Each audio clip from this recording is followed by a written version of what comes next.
SIR और election commission को vote बढ़ाने के लिए काम करना चाहिए कि वोट बढ़ें। और मैंने जैसा कहा और फिर कहता हूं कि यूपी में 3 करोड़ से ज़्यादा वोट कटने जा रहे हैं। अगर आप सोचें 3 करोड़ वोट अगर कट जाएंगे और बीजेपी इलेक्शन कमीशन मिलकर के ये साजिश कर रहे हैं कि जहां जहां बीजेपी हारी है वहां पर वोट ज़्यादा काट दें, तो ये तो साजिश है। लोकतंत्र में, डेमोक्रेसी में साजिश है। और ये एसआईआर नहीं है, एसआईआर के बहाने एनआरसी है।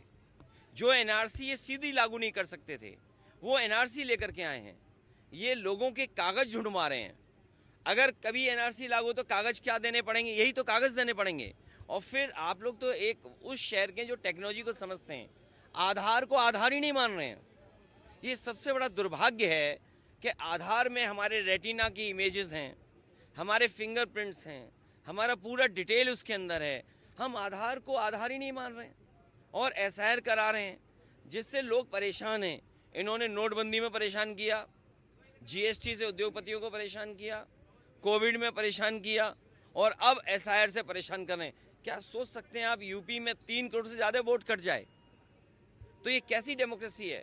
अगर हमें वोट ही नहीं डालेंगे हम, तो फिर लोकतंत्र को कैसे बचाएंगे? अभी हम बाबा साहब भीमराव अम्बेडकर जी की प्रतिमा देखते हुए आ रहे थे।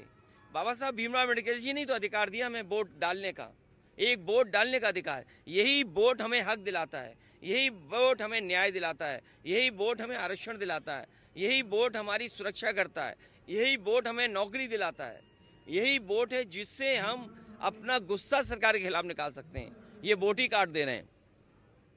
ये बीजेपी की साजिश है। सर, और एक तरफ